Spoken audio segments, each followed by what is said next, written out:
Okay, guys, today we're at Eastgate UK and we are live with Ilan Sabar, who basically has started one of the first electric skateboard companies way back in 2007, Metroboard. Welcome, Ilan. Thanks, pleasure to be here. So, Ilan, you were one of the first guys out there in electric skateboard. I mean, today, people think they are, super experienced if they've been electric skateboarding for about 2, maybe 3 years. And you were out there doing it back in 2003, is that right? Yeah, that's when it first, when it became, I was one of the early do-it-yourself electric skateboarders. I mean, just like everyone else out there nowadays, I had just a natural curiosity to build things. And I saw someone back in 2003, I was living in Israel, which I'm actually living now, but also at the time I was living there.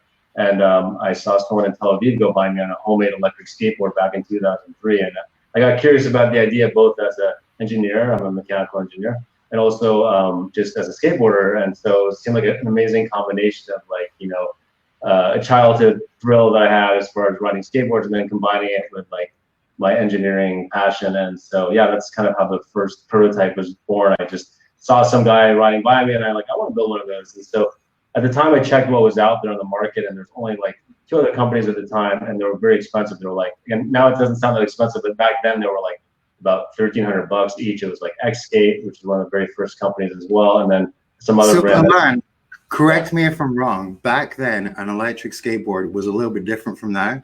They typically had the lead acid batteries and the RC remotes, I guess. What did an electric skateboard look like in 2003? Yeah, I mean, there was Skate was kind of the very first company to. I don't know, not that people know about them anymore because I don't think they're in business anymore. At least they changed hands a few times. But the original brand was called Skate, and yeah, they had these very big boards. They weighed like I think about 50 plus pounds or so, and yeah, they used lead acid batteries, and they're really big. I mean, they actually had, interestingly enough, they had like 105 millimeter wheels, which now it doesn't sound that big, but back then they were very big. And yeah, they were massive boards and very heavy. Mainly because of the batteries, but also because of just the whole design as well. And so yeah, Skate was one of the very first companies out there, and they were the one brand that I knew about when I was getting into the business way back in. Well, I wasn't even getting into the business; I was just getting into the hobby back then. But I didn't like their design. They looked too big and heavy, and I specifically wanted something much lighter. Like I didn't want to use lead acid batteries. I wanted to use newer technologies, and so that's kind of my initial goal was to make something much more compact and more familiar as a regular skateboard and not some like kind of monster truck electric board, which is kind of how I viewed the original designs that were out at the time. So, and back then you couldn't just go and get a vest off the shelf, could you? You had to. No. Did you design a speed controller? Did you find one, or how did you solve the problem? That's a good question. Yeah, it wasn't like today where you just like go online and you find like a million do-it-yourself parts. So it was more challenging. I mean, I had some access to mechanical parts because as an engineer, I knew how to source like pulleys and belts and things like that. But yeah, as far as the motor controller, that was one of the big challenges initially.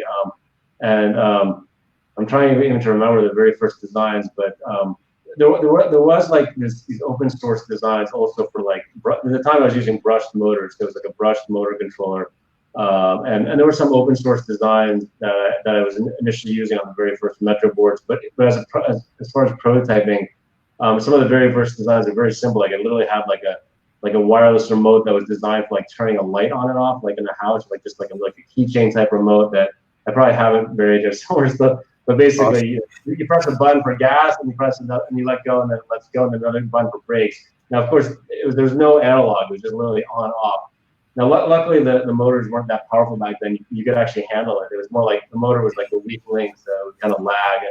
But that was some of the very first prototypes. And then eventually, I developed my own based on this open source design that was just basically a brushed motor controller, and in terms of the electronics. And then I did develop some firmware around it to control it and do what I wanted to do. So, yeah. But so you went from, you were building these things as a hobby, and you were obviously getting better at building them. How did that go from a hobby to, your own business? Right. Basically, so at the time when I started in 2003, I was working at HP as a mechanical engineer. And I was also in Israel at the time. And then at a certain point when my relocation ended in 2004, I moved back to the US. And that's when I decided to take this from the hobby level to try to start a business out of it. So I basically left my job at HP upon returning to the US in 2004 and started developing it full time. It took me about 3 years to get from like the early development stages to something I was ready to sell. That involved, of course, working on the design and also finding suppliers and figuring out how to manufacture. So that took about 3 years. And then in 2007, I sold like the very first board in Portland, Oregon, which is where I was living after I returned back from my relocation. And so, yeah, and initially I was just selling locally, like in Portland, because I was like paranoid that something was going to go wrong. And like, how am I going to deal with this heavy product being shipped back and forth? So like, I wanted to start local. So I just had a few customers in Portland at the beginning. But then, of course, very quickly I realized, okay, this isn't that popular right now that I can't afford to just sell locally. Like, I need to get this on the web. And so I had a website, and I had people ordering from the website, just like today. But of course, that was how things got started. So, yeah. So when did you open your first website? That was back in 2007. Like, I think it was like around mid 2007 is when I started selling them. Yeah. Okay. And I was really building these like in my basement. I mean, it was literally like a home-based business, and I was building them in my basement. I had like, I actually built the first 100 boards myself, and then after that, I had like workers that started to build, but still in my basement till for the first few years. So it's an awesome story. Yeah. So what did the first electric skateboard you sold look like? Did it have the brushed motors and the lead-acid battery? Yeah, you can actually see, if you go to my website, you can see it. There's like I'm going to go right now because I have to remind myself where this is exactly. But if you go to, I think it's on the About Us page. Yeah, if you go to the About Us page and you scroll down, you can kind of see the evolution from the very first prototype in 2003 up to 2017. So yeah, if you go to the About Us page, you can see kind of what they look like. And honestly, the very first boards look like a lot of the do-it-yourself boards now. Like, I mean, I remember the first challenge was like, how am I going to hold a battery? And like, I literally was like going to the local markets and looking for Tupperware that would fit. I wanted a Tupperware box that would fit a battery, basically, to kind of cover it. And so it was, that was the very first prototype. And just like nowadays, I mean, a lot of people like these. I mean, now of course there's a lot of enclosures that you can buy for do-it-yourself builds, but at the time there wasn't. So I was just looking for like, a box that I could strap onto at the bottom of the deck, basically. And you can see that on the very first. How far we've come in only 17 years. What's that? It's amazing how far we've come in 17 years. To think back that 2003 was almost like 1900 in automobile terms. You know what I mean? And now we're already in like 1970 or something. Yeah. Yeah, no, it's amazing. I mean, I'm not actually surprised that the do-it-yourself market is so big because, like, I mean, I was just a do-it-yourselfer, I just enjoyed building stuff. It's like a fun challenge, and it's not surprising that this has turned into a huge market because it's just a natural combination of like, people love skateboards, people also love, building stuff and electronics and all that, and there's so much development in both of those, fields right now that it's just a natural combination that it's a natural, combination of two passions that people have. Like, there's the industry that likes skateboards, and there's the industry that likes building stuff. And now there's so much support around both of those arenas that it makes sense that it's taking off or continues to grow because it's just there's nothing to hate here,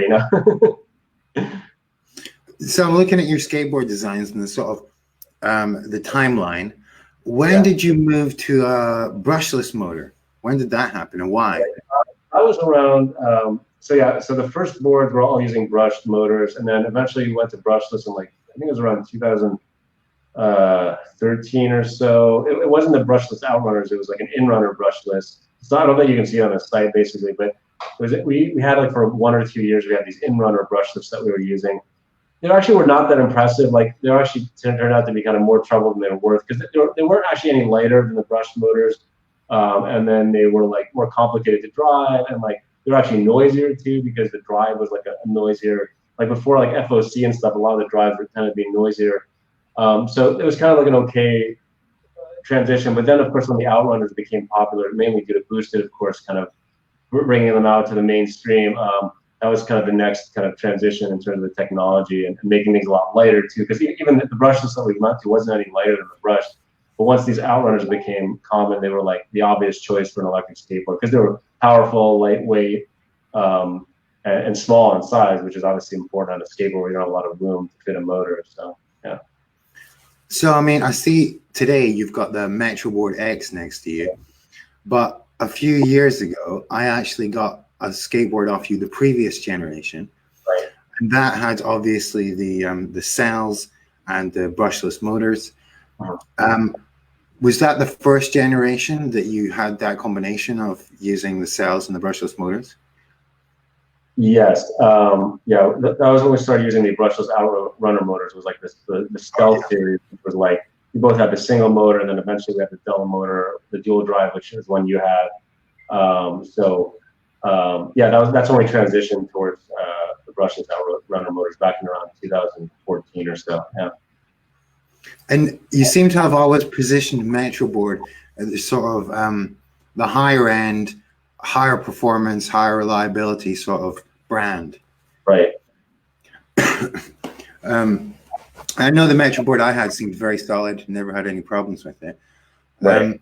Can you tell us a little bit about this new design you have for the Metroboard X? It looks very sleek. What are the changes you've made from the previous edition? Yeah. Yeah, there's tons of changes. I mean, obviously there's the mechanical design, and we have a completely, it's all pretty much, there's almost no off-the-shelf parts here. The deck is obviously custom. We have like, the trucks are all like 100% CNC, our own design. So what's the deck made of? It's carbon fiber. Yeah, it's carbon fiber deck. And let's see, what else? The wheels, yeah, I mean, we're using, off-the-shelf wheels for the most part. We have like, these are our like 190 millimeter AT wheels. And then we also developed a custom 155 millimeter AT wheel. And then we have the ABEC 11 107s. So these are kind of our standard wheels that are that you can use on the Metroboard X. There's other ones that we're planning on offering in the future. Like we have like, this is actually as you know, it's called like the Kegel wheel core, which is made by a different company than ABEC 11. So we're planning on offering pulleys for these as well. So you can kind of use a range of wheels. But yeah, as far as the design for the Metroboard X, I mean, it's all pretty much grounds up new design, the mechanical design. We also switched to using vests, and we have kind of our own custom version of the vest, which we call the MESC. It's basically like based on the 4.12 hardware of the vest, but we also added our own electronics on top of that, including an LED driver, so we can drive the lights. You can see here, this might blind the screen, I'm not sure. We have these built-in lights in the trucks, both the front and the rear, and we needed an LED driver for that. So that we added in addition to the standard vest hardware. It's all built on the same PCB. Down the road, we may actually change that. We're planning on like using more off-the-shelf vest and then having a separate driver just for the lights, because it kind of makes it more modular that way. Right now, it's a little bit expensive because we have an LED driver built on each individual MESC, and we kind of duplicate the hardware that way. So we're looking at some ways to kind of cost reduce that. It won't affect the customer, but it's kind of for our own manufacturing efficiency. Yeah. Does it make any difference if you have the two VESCs or one VESC? If you have, if you have to replace and fix these boards, is it more expensive to replace a double VESC? I don't know. Yeah, I mean, obviously, it depends. I mean, we're planning on using an off-the-shelf like double vest, so they're more mass-produced. So the pricing is going to go down. The overall cost will go down in terms of replacement cost. Yes, in theory, one could go out and you end up replacing both of them. But in terms of kind of the long-term, cost, it's better to have it integrated into one device. It's also easier for the customer. There's less wires to connect between the vests, so. And the costs are coming down because these are being like mass produced in general by multiple, sources. So, yeah. So I mean, there's advantages to having them individual, but again, I think overall it's probably better just to have one module that the customer replaces. Also, from a manufacturing standpoint, it's better to have one module versus two separate ones. Just less wiring, it's a cleaner design overall. Yeah. So, what is the setup, and what kind of cells and how many is of the battery, and how does that compare to, say, other boards like the Evolve or the Boosted Stealth? Right. You're asking about the battery setup? Yeah. So what is the makeup of the battery? How big is it? Right. So it's a 10S 5P battery using LG MH1 cells, which are like 3.2 amp hour cell. So it normally has a 36 volt, 16 amp hour battery. If you care about watt hours, it's 576 watt hours. And how does that compare to other boards? Like, okay, so Evolve uses, on their latest models, they use a 10S4P using 3.5 amp hour cells. So they have like a 14 amp hour pack basically. So that's one difference. And also our power is also different too. Like our cells can handle, our pack can handle 50 amps continuous discharge. Evolves are using smaller motors, so their packs I think rated for about 32 amps continuous discharge. So you're getting more continuous discharge out of that battery cell. Using bigger motors. Our motors are roughly twice the power of an Evolve board. So yes, the power demands of the battery need to match that. So ours are rated for about 50 amps continuous, the battery pack itself. And the motors can draw more than that, but we're kind of somewhat bottlenecked by the battery, but that's something that we may offer bigger packs in the future that can give additional range and also additional power capability. And do you run these motors censored on this board? Censored, you're asking, or BLDC or whatever you call it? Yeah, we run it with FOC, and the motors are censored, but the sensors are only used at the beginning to kind of get the motor moving. That's kind of the default way that FOC works with the best. They use the sensors only to get going, and once you start moving, it goes into sensorless FOC, from what I understand. So it's very quiet then compared to some other boards. Yeah, I mean, the nice thing, it's funny actually, some people actually like the sound of BLDC because it has more of like a roar to it. You know, some people want I personally like the quiet sound, but there's also kind of a cool, I don't know, sound effect when you go into BLDC, and you can switch between the two really easily, via the app. So some people actually like the additional noise of BLDC. So you have the choice. The default way we build it is with FOC, just because I personally like it quieter. But again, it's easy to switch between the two using the app. It's just like one button press, basically, and you can swap between the two. I quite like the deck of the Metroboard. I mean, it looks, how wide is it? It looks quite wide. Yeah, it's about 10 inches wide in terms of the deck itself. The length is about 41 inches in terms of the deck. But with the wheels on, if you put the AT wheels on, the biggest AT wheels, the overall deck length is about the overall board length, I should say, is 47 inches with the wheels on, end to end. But the deck itself is about 41 inches long and 10 inches wide. So to put that in perspective for people, I believe that's slightly longer than a Evolve GTR. It's a little bit longer, yeah. I think it's maybe about an inch longer, maybe an inch to an inch and a half longer. Yeah. I would talk about inertia and boosted, but unfortunately, these companies have gone out of business recently, so I'm referring to Evolve a lot as our baseline.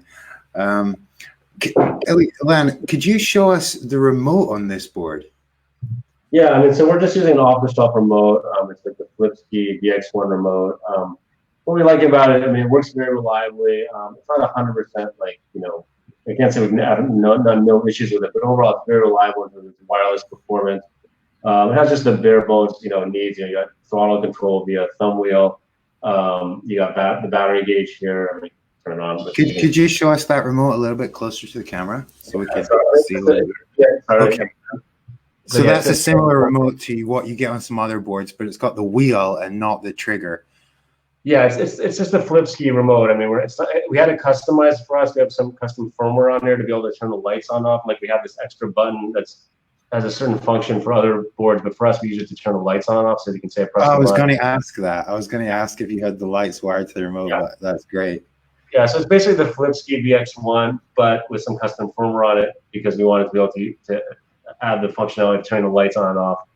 But yeah, again, you can actually use any remote with the Metroboard X. I mean, any kind of standard remote. Like some people, I mean, most people use this, but some people have tried swapping it out to other remotes that are compatible with the best. But this works really well. I mean, it does have a screen on it, which, to me, it doesn't personally bother. You have the app as well if you want to check stuff that you can't get from the remote. But my basic philosophy is like, make the remote as simple as possible. Your life is in your hands with the remote.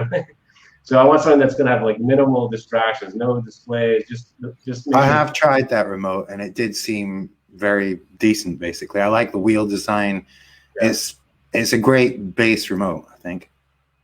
Yes, yeah, and it does the job basically. The critical things that it does well are it accelerates, it brakes, and it doesn't. And it's very good wireless performance. Like I don't know of any people that have had any significant glitches with it. I mean, occasionally you go into a zone where there's just like tons of RF interference, and pretty much any remote would be blocked. But overall, like for like 99% of the time, like I don't know if customers would have any issues with the wireless performance. So yeah, it basically does the job. And you have the app if you want to see like the normal VESC apps, if you want to see like telemetry data, like voltage, it's your speed and any other stuff that you might care about. But this is just the basics to get you going, gas and brakes. So, yeah. Did you find any customers wanting to go back to the old style remote where you had the sort of trigger to control the board speed? Yeah, I mean, I honestly, like, I have kind of a love-hate relationship with that remote. And we're also using an off-the-shelf, like, trigger-based remote. But I still think that the trigger is, like, inherently more ergonomic, because I just think that your index finger is, like, much more, dexterous, literally dexterous, because you got more precision with the index finger than your thumb. Your thumb doesn't have as much range. I've gotten used to the thumb remote, but I originally was still using the trigger remote because I personally liked it, but this is a lot more compact, and like it just looks better, and like if you can put it in your pocket easier. And the other thing too is that you don't have the accidental activation. The trigger remote is really easy to accidentally bump the trigger, and then your $2,500 board goes into traffic and gets run over. So purely from an insurance standpoint, I like the fact that you can't really it's very hard to accidentally activate the thumb wheel. But I think the trigger, I mean, ergonomically, I still think the trigger is better, and you can kind of fine tune your position. Luckily, the vests are so smooth that like it's less critical with a thumb wheel, and you can get away with like a slightly less ergonomic design. We may work on some new designs in the future. I think the first board I had was the boosted board, which obviously had a very similar remote to that one. Yes. And it does a great job. I had the Evolve remote, the original one for I think it was R1 they call it, which had a trigger system, which I kind of liked. And then the only problem with it was it had no kind of dead man switch. So the minute you put it in your pocket, your board would go shooting off. However, sorry to interrupt 1 second. I got a noise issue in the back. I'm going to deal with. Just give me 1 minute. I'll be right back. No problem.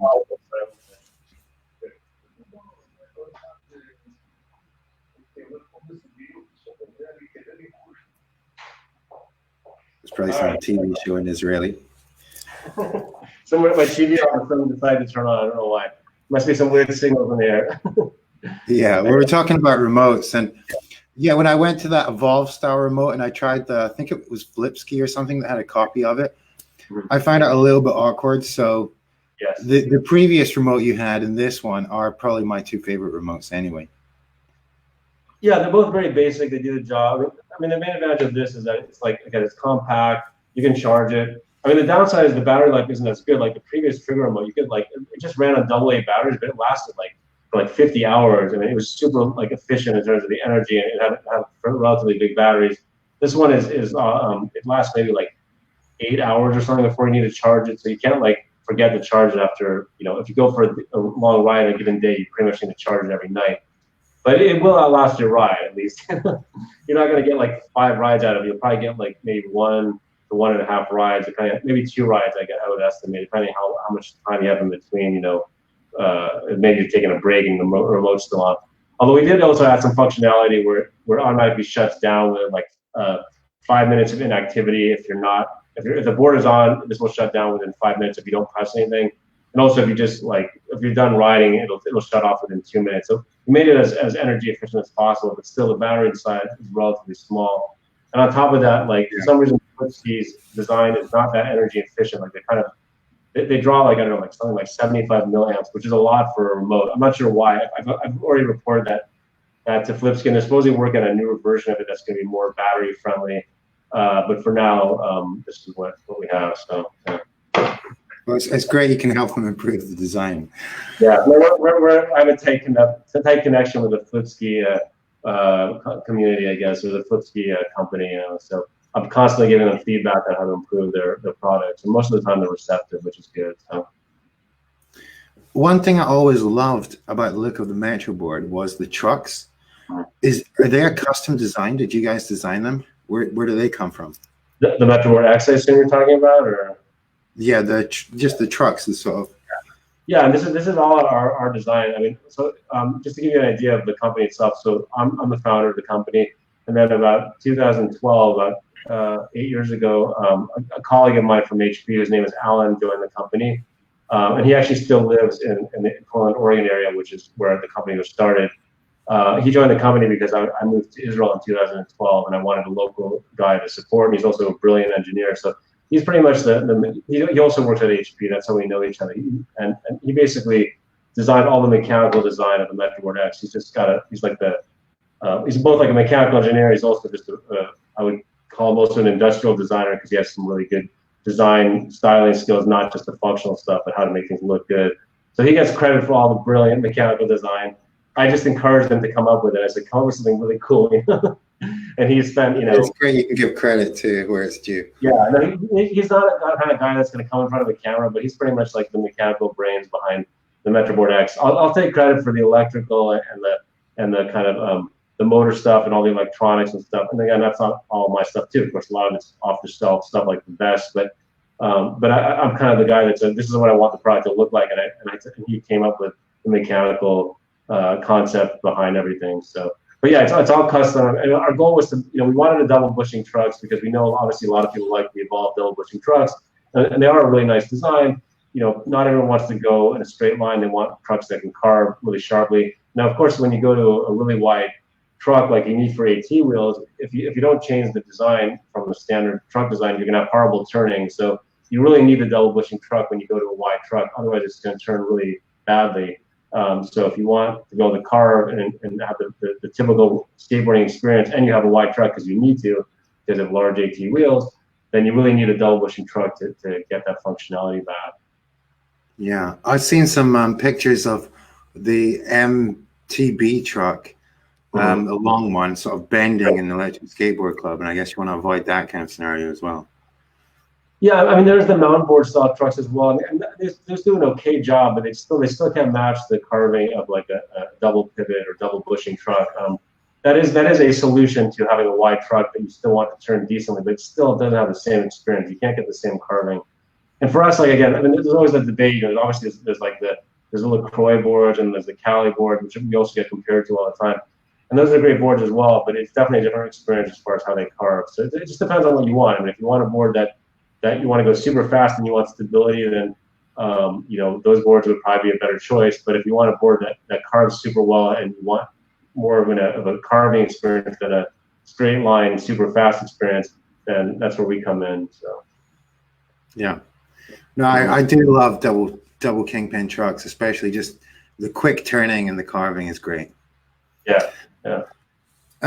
So you've obviously been in business, and you're obviously employing someone in the electric skateboard industry for a long time. And you've seen some companies sort of rise and fall, come and go. You must have had lots of competitors who were big one day and now are sort of gone. We've seen Boosted, and we've seen Inertia, and we've seen Inboard. Right. I don't know if it's different things on each company or there's a sort of general factor here.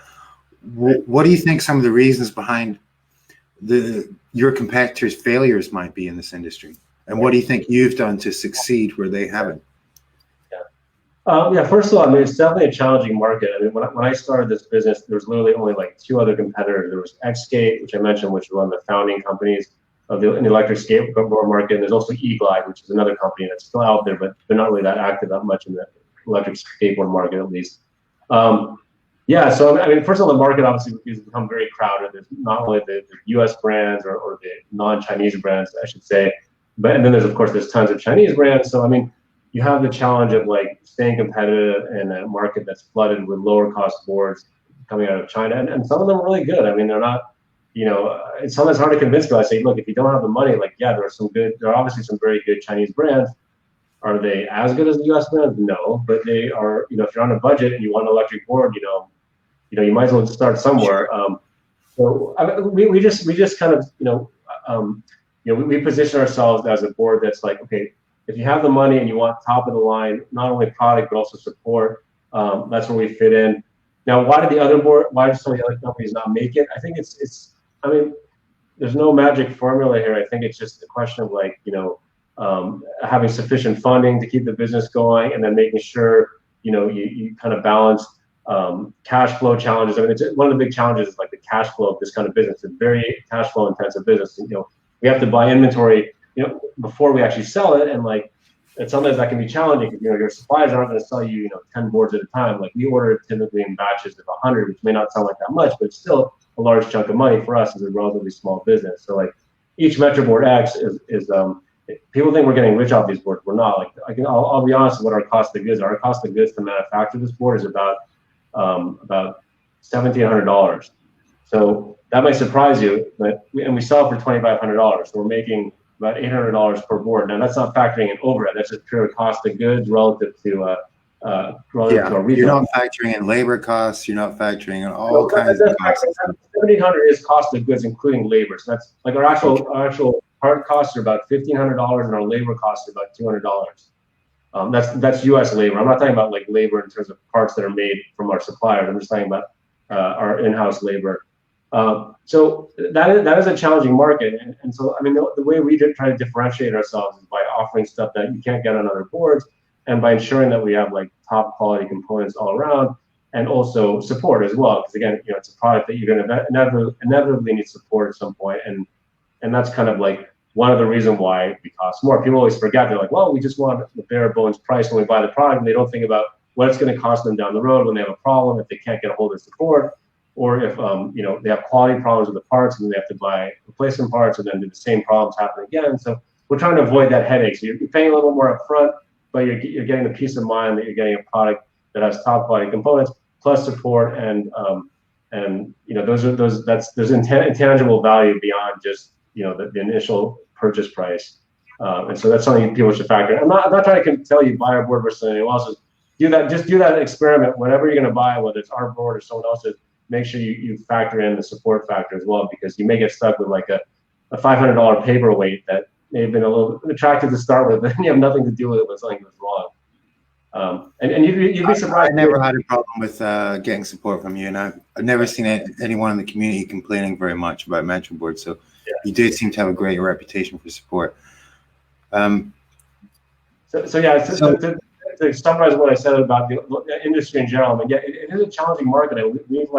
We've had our days where we're just like, we should just shut down because we don't see how we're going to survive financially. I mean, it's a fun product to develop, and don't get me wrong, I still enjoy just the basis of like coming up with new designs. But as far as a business, it is challenging, and like we're doing our best to survive. But it's not I can't say for sure that in 5 years we'll be around.